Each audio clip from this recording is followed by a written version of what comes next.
느헤미야 8장 1절에서 12절을 함께 읽을 거고요. 여러분이 읽으셔야 될 본문은 7장 61절에서 9장 21절까지가 됩니다. 7장 이야기는 포로에서 이제 돌아온 사람들에 대한 이야기가 나오는데 우리 에스라를 보면서 봤던 본문하고 좀 만나고 있어요. 그래서 어느 정도 그때 돌아온 사람들이 누구였는지, 그러면서 7장 63절에 보면 이런 말씀이 있잖아요. 7장 63절 한 장 먼저 보고 8장 읽을까요? 63절 한번 읽어보겠습니다. 제사장 중에는 호바야의 자손, 학고스의 자손과 바르실레의 자손이니, 바르실레는 길르앗 사람 바르실레의 딸 중에 하나로 아내를 삼고 바르실레의 이름으로 불린 자라. 이 사람들은 계보 중에서 자기 이름을 찾아도 찾지 못하였으므로 그들을 부정하게 여겨 제사장의 직분을 행하지 못하게 하고, 총독이 그들에게 명령하여 옴님과 둠님을 가진 제사장이 일어나기 전에는 지성물을 먹지 말라 하였느니라. 언제 읽었던 본문하고 많이 비슷하죠. 네, 당시에 돌아온 사람들 중에 이스라엘 사람들이 있고 이방 사람들도 같이 돌아오게 돼요. 출애굽할 때도 온갖 잡족이 같이 섞여서 나왔다고 그러잖아요. 그것처럼 하나님의 말씀을 알아듣고 하나님의 말씀대로 살아야겠다라고 결심한 사람들이 모이기 시작했는데, 그때 택함받은 야곱의 자손들뿐만 아니라 이스라엘 자손들뿐만 아니라 이방 사람들도 함께 나오게 됐다. 그들의 결단의 요인은 사실은 상황인 것도 있겠죠. 노예제도에 대한 해방도 있을 거고 포로에 대한 해방에 대한 기쁨을 함께 맛보기 위한 것도 있었지만, 사실은 이들에게 더 중요한 조건이 있었습니다. 왜냐하면 이들이 여기서 나온다고 해서 이들의 삶이 달라지는 게 하나도 없거든요. 당시가 이제 포로기라고 얘기했지만 이 포로기가 살기 그렇게 어렵지는 않았어요.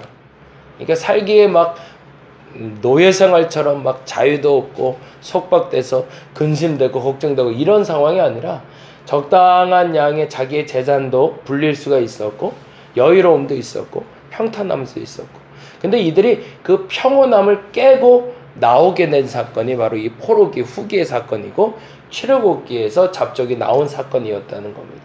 그들의 손에 쥐어진 최소한의 것을 가지고 하나님을 의지하고 살아보겠다고 결심한 순간, 그게 그 중에 이제 바르실레라는 사람도 있었던 거죠. 요 바르실레가 다윗의 예전에 도왔던 그 바르실레인지는 학자들마다 의견은 분분합니다. 근데 다른 건 불문하고 한 가지 중요한 건 이 자손 중에도 하나님의 백성이 아님에도 불구하고, 보다 정확히는 이스라엘 민족이 아님에도 불구하고 하나님의 율법대로 살고자 하는 소망과 희망을 가지고 나온 사람들 중에 이들이 있었다는 거예요. 근데 이들은 오자마자 하나님의 율법의 특권과 권한을 하나도 누릴 수가 없었습니다. 그럼에도 불구하고 그 하나님이 좋아 나온 사람들이 있었던 것처럼 그것이 믿음이 아닌가라고 우리는 점검해 보는 거죠. 더 좋은 것이 있어서, 더 나은 것이 있어서 그래서 하나님을 쫓아 나오는 것이 아니라, 그 더 나은 것, 좋은 것은 우리의 기준이고 하나님이 좋아서 나올 수 있는 것. 사실은 이게 신앙이잖아요. 근데 우리는 하나님이 좋아서 나오기보다 하나님이 주는 게 좋아서 나오잖아요. 더 좋은 것, 더 나은 것이 아니라 정말 하나님이 좋아서 움직일 수 있는 사람들. 그 신앙의 시작이 포로 후기의 시작이었고, 그리고 출애굽의 시작이었다.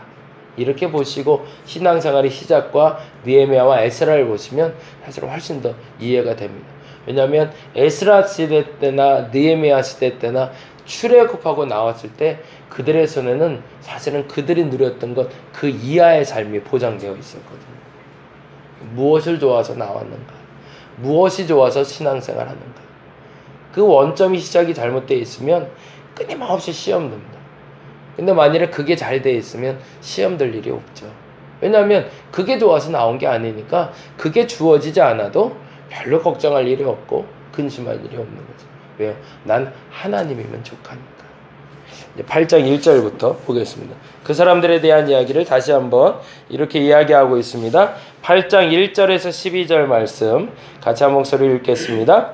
이스라엘의 자손이 자기들의 성읍에 거주하였더니 일곱째 달에 이르러 모든 백성이 일제 수沼 앞 광장에 모여 학사 에스라에게서 이스라엘에게 명령하신 모세의 율법책을 가져오기를 청하매 달 초하루에 제사장 에스라가 율법책을 가지고 회중 앞 곧 남자나 여자나 알아들을 만한 모든 사람 앞에 이르러 수문 앞 광장에서 새벽부터 정오까지 남자나 여자나 알아들을 만한 모든 사람 앞에서 읽음에 뭇 백성이 그 율법책을 귀를 기울였는데 그때 학사 에스라가 특별히 지은 나무 강단에 서고 그의 곁 오른쪽에 선 마띠아와 스마와 아나야와 우리야와 실기야와 마아세야요 그의 왼쪽에 선 자는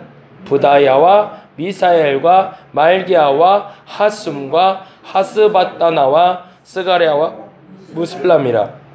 에스라가 모든 백성 위에 서서 그들 목전에 책을 펼 때에 백성이 일어서니라. 에스라가 위대하신 하나님 여호와를 송축하며 모든 백성이 손을 들고 아멘 아멘 하고 응답하고 몸을 굽혀 얼굴을 땅에 대고 여호와께 경배하니라. 예수아와 바니와 세베라와 야민과 악국과 사부대와 호디아와 마아세야와 브리다와 아사라와 요사밧과 하난과 블라야와 레위 사람들은 백성이 제자리에 서 있는 동안 그들에게 율법을 깨닫게 하였는데 하나님의 율법에 낭독하고 그 뜻을 해석하여 백성에게 그 낭독하는 것을 다 깨닫게 하니 백성이 율법의 말씀을 듣고 다 우는지라. 총독 느헤미야와 제사장 겸 학사 에스라와 백성을 가르치는 레위 사람들이 모든 백성에게 이르기를 오늘은 너희 하나님 여호와의 성일이니 슬퍼하지 말며 울지 말라. 느헤미야가 또 그들에게 이르기를 너희는 가서 살찐 것을 먹고 단 것을 마시되 준비하지 못한 자에게는 나누어 주라. 이날은 우리 주의 성일이니 근심하지 말라. 여호와로 인하여 기뻐하는 것이 너희의 힘이니라 하고 레위 사람들도 모든 백성을 정숙하게 하여 이르기를 오늘은 성일이니 마땅히 조용하고 근심하지 말라 하니 모든 백성이 곧 가서 먹고 마시며 나누어 주고 크게 즐거워하니 이는 그들이 그 읽어 들려준 말을 밝히 알미라. 아멘. 에스라서에서 에스라가 엎드렸다가 반나절을 있고 저녁 번째 때에 일어날 때 사람들이 모여와서 당신이 우리에게 하는 말을 다 듣겠나이다. 우리에게 말씀하소서. 그리고 나서 이방과 결혼한 이제 그 상황 설명을 잘 들으셔야 되는데 에스라는 그냥 성경을 가르치러 온 사람이었거든요.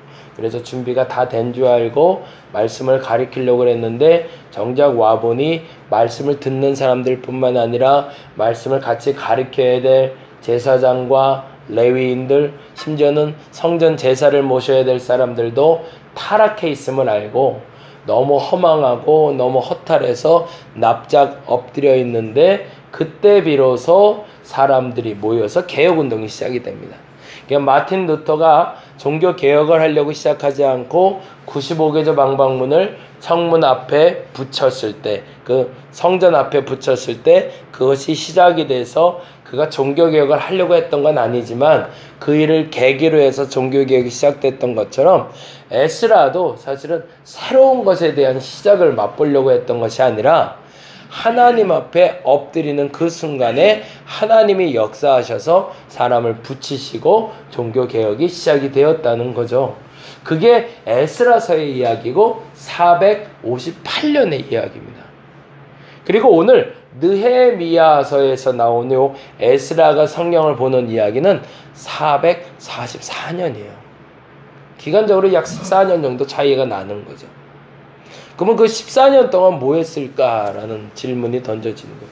근데 이제 학자들 얘기로 에스라가 당시에 이제 학사로 왔고 서기관으로 왔다고 해 있고, 이 학사라는 말과 서기관이라는 말이 같은 말입니다. 시브리어에는 같은 단어를 학사와 서기관으로 번역을 했고요. 그걸 에스라는 제사장이라고 되어 있는데, 458년에 귀국한 에스라가 성경 말씀을 선파하고 그들에게 회개를 독려하고 그들의 회개 운동을 일으킨 다음에 본국으로, 그러니까 이 바벨론으로 돌아갔다고 되어 있어요. 잠시 가 있다가 다시 돌아옵니다. 그 기간 동안이 약 14년의 시간이 있었던 거예요. 근데 그 텀에 사실은 성전도 회파되고 모든 것이 다시 원점으로 돌아가고 있을 그때에 느헤미야가 와서 성벽을 재건하고, 성벽을 재건하자 그때 에스라가 다시 오게 된 겁니다. 그래서 예루살렘에 오자마자 기쁜 마음에 느헤미야가 에스라를 초대해서 말씀 사경회를 열고 있는 거예요. 근데 그 날짜가 어떻게 되어 있냐면 8장 2절에 보니 이렇게 되어 있습니다. 8장 2절 같이 한번 읽어봅니다. 일곱째 달 초하루라고 되어 있죠. 그럼 뭐예요? 우리나라 말로 하면 7월 1일이 되죠. 7월 1일이 유대력으로는 정월 초하루가 됩니다. 이게 1월 1일이에요. 성벽이 만들어진 게 444년 6월 25일이고요. 그리고 우리말로 하면 한 5일 정도 후에 1월 1일 날 정월 초하루에 신년 새벽 부흥회로 모인 겁니다. 신년 부흥회로 모인 게 사실은 이 에스라 부흥 집회였던 겁니다. 근데 그 방식이 다음과 같이 되어 있어요. 보세요. 8장 2절 다시 읽습니다. 일곱째 달 초하루에 제사장 에스라가 율법책을 가지고 회중 앞 곧 남자나 여자나 알아들을 만한 모든 사람, 거기다가 줄을 좀 쳐볼게요. 그러니까 1월 1일에 남자, 여자, 알아들을 만한 모든 사람, 거기다 줄을 칠게요. 그건 무슨 말이에요? 웬만한 사람들은 다 모여왔다는 거죠.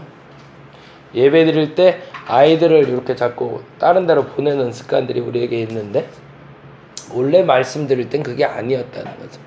모든 사람이 다 와서 하나님의 말씀을 듣고, 어린아이부터 시작해서 노인의, 남자의, 여자의, 그리고 여기에 하나가 더 포함됩니다. 알아들을 만한 모든 사람에는 하나가 더 포함돼요. 뭐가 포함될까요? 아까 말했던 이방인들도 포함되는 거죠. 이게 참 특별한 거예요. 남자, 여자, 어린아이, 노약자, 병자, 그리고 이방인들도. 누구든지 하나님의 말씀을 들을 수 있는 사람들, 그 귀가 열린 사람들은 모두 와서 예배 드릴 수 있다. 그래서 제가 그런 얘기 많이 하는데, 누구나 올 수 있는 것이 예배당이지만 아무나 올 수 있는 것은 아닙니다. 이건 무슨 말일까요? 모든 사람에게 오픈되어 있어요, 예배의 시간은. 그러나 아무나 그 의미를 깨달을 수는 없다는 얘기입니다. 말씀은 다 들어요. 근데 말씀을 깨닫는 사람들은 오는 거예요. 이방인들도 왔던 거죠. 그래서 왔던 거고, 그래서 은혜를 받고 갔던 거죠. 근데 그 결과물이 다음과 되어 있어요. 3절 볼까요? 3절 말씀 읽어봅니다. 수문 앞 광장에서 새벽부터 정오까지, 거기다 줄을 좀 쳐볼게요. 얼마나 기간이 지난 거죠? 새벽이라는 건 새벽 6시를 이야기합니다. 새벽 6시부터 정오까지면은 12시까지. 그러면 이들이 뭐 한 거예요? 6시간 동안 있었네요. 6시간 동안. 이 6시간 동안 어떻게 있었냐면요, 그들이 서서 하나님의 말씀을 들었다고 되어 있어요. 이게 유대, 지금도 가면 그 무너진 성벽 앞에서 레위인들이 이렇게 율법책 들고 막 읽는 모습 보이잖아요. 아마 그 모습이지 않았을까 싶어요. 그리고 나서 4절 말씀에 5절 보겠습니다. 5절 말씀 같이 읽겠습니다. 에스라가 모든 백성 위에 서서 그들 목전에 책을 펴니 책을 펼 때에 모든 백성이 일어서니라. 그래서 원래 다른 예배 드릴 때도 하나님의 말씀을 들을 때는, 성당에서 이럴 때는 다 일어나잖아요. 이제 여기서 이제 시작된 예배 모습인데, 하나님의 말씀을 들을 때는 다 일어나게 되어 있습니다. 다 일어나서 성경 말씀을 읽어주는 거죠. 그리고 나서 6절에 이렇게 반응합니다. 6절 말씀. 에스라가 위대하신 하나님 여호와를 송축하며 모든 백성이 손을 들고 아멘 아멘 하고 응답하고 몸을 굽혀 얼굴을 땅에 대고 여호와께 경배하니라. 그리고 우리가 말한 대로 하나님께 찬양하는 일을 먼저 시작한 거죠. 그리고 나서 다음과 같은 이야기를 하는데요. 7절 말씀 볼까요? 7절. 예수아와 바니와 세레바야 야민과 악곡과 사부대와 호디아와 마아세와 그리다와 아사랴와 요사박과 하난과 블라야와 레위 사람들은 그 다음에 뭐 하는지 보세요. 백성이 제자리에 서 있는 동안, 제자리에 서 있어 뭐 했다는 거죠? 에스라는 강단 앞에서 성경을 읽어주고, 그리고 나머지는 뭐 하는 거? 지금 부른 사람들은 백성들 가운데로 가서 그 말씀에 대해서 해석해 주는 거예요. 상상을 좀 해보시라고 이렇게 말씀드려요.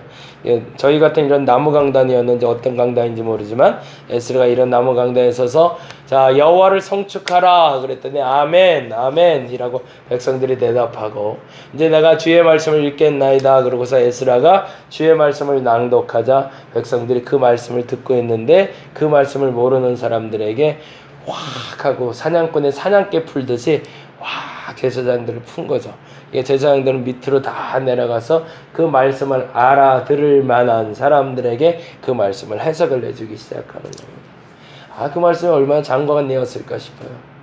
근데 여기에는 또 다른 의미가 있어요. 14년 전에 무슨 일이 있었죠, 에스라가? 주의 말씀대로 예배를 드리고 있었는데, 예배를 드리는데 그 예배를 드리는 사람들 중에 제사장과 레위인들이 타락해서 아무것도 할 수 없는 상태였잖아요. 근데 14년이 지난 후에 어떤 일이 벌어진 거예요? 그 타락했던 사람들 중에 회복된 사람들이 있었고, 그들 중에 이미 에스라에게 14년 동안 말씀을 배운 그 제자들이 백성들을 가르칠 수 있는 사람들로 변해 있었던 거죠. 시간이 지나서 나아져가고 있는, 시간이 지나서 활성화되어 가고 있는 하나님의 말씀의 영향력을 보게 되는 겁니다. 그러니까 에스라가 얼마나 기뻤을까요? 당시엔 나 혼자였는데 이제는 나와 동역하는 사람이 있어서 내가 말씀을 선파만 해도 그 말씀을 가르칠 제자들을 세워놨습니다. 그게 어찌 보면 목회자의 꿈이 아닐까 싶습니다. 제가 이렇게 말씀을 전하고 이 말씀을 듣는 분들이 사방에 가서 그 말씀을 선포합니다. 사실은 그 역할을 하는 게 교회여야 되는 거죠. 그 다음에 이런 일이 벌어져요. 8절 9절 읽겠습니다. 하나님의 율법을 낭독하고 그 뜻을 해석하여 백성에게 낭독하는 것을 다 깨닫게 하니. 그 다음 일이 중요합니다. 9절 읽습니다. 백성이 율법의 말씀을 듣고 다 우는지라. 거기다 이제 동그라미 해놓죠. 깨닫고 나니 나타나는 현상이 뭐예요? 다 우는지라. 이때 당시에 읽었던 율법책을 아마 모세오경이라 얘기하는 이들도 있고 그냥 모세의 율법서라고 말하기도 합니다. 그것이 어떻든 간에 그 말씀을 들은 그들의 가슴에 응어리가 터져나오기 시작하는 거죠. 말씀을 듣기만 했는데, 말씀을 풀어주기만 했는데도. 그래서 그들이 통곡하고 울게 됩니다. 그건 회개의 눈물일 수도 있고 기쁨의 눈물일 수도 있었겠죠. 그런데 그때 느헤미야가 다음과 같이 이야기합니다. 10절 말씀에 느헤미야가 또 그들에게 이르기를 너희는 가서 살찐 것을 먹고 단 것을 마시되 준비하지 못한 자에게는 나누어 주라. 이날은 우리 주의 성일이니 근심하지 말라. 여호와로 인하여 기뻐하는 것이 너희의 힘이니라. 그래서 세 가지를 좀 동그라미 해놓을게요. 8절에 깨닫게 하니, 9절에 다 우는지라, 10절에 나누어 주라, 그리고 마지막에 기뻐하는 것이 너희의 힘이니라.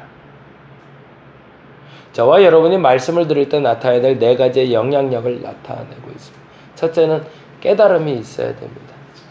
누구나 올 수 있습니다. 그러나 아무나 올 수 있는 자리가 거룩한 성소가 아닙니다. 그 아무나가 아니라 누구나, 그러나 깨닫는 여러분이 되시길 바랍니다.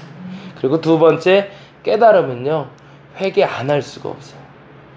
깨달은 사람 중에 자신이 죄인이라 말하지 못할 사람이 아무도 없기 때문에 그렇습니다. 그리고 슬피 울 때 우는 것으로 끝나는 게 교회가 되어서는 안 됩니다. 울고 나서 뭐 해야 되죠? 내가 깨달은 바대로 나눌 수 있는 사람이 돼야 돼요.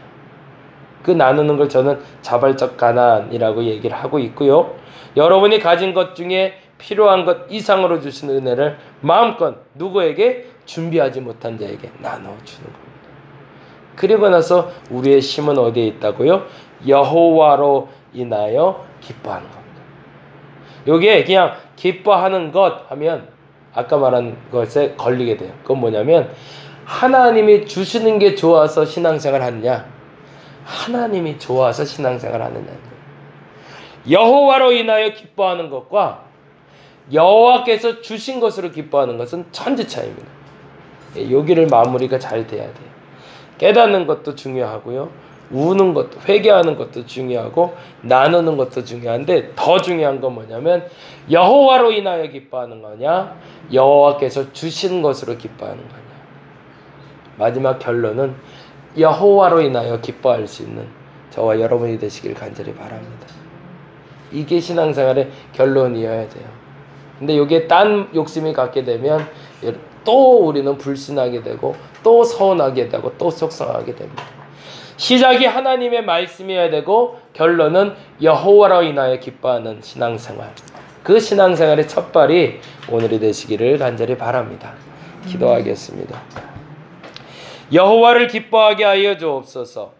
여호와로 인하여 기뻐하게 하여 주옵소서. 그것이 맞습니다. 그런데 이상하게도 우리는 여호와로 인하여 기뻐하는 것이 아니라 여호와께서 주시는 것으로 기뻐합니다. 우리의 결론이 여호와께서 주시는 것이 아니라 여호와로 인하여 기뻐하는 신앙생활이 되게 하여 주시옵소서. 감사합니다. 고마우신 예수님 이름으로 기도드렸습니다. 다 같이 기도하고 돌아가도록 하겠습니다.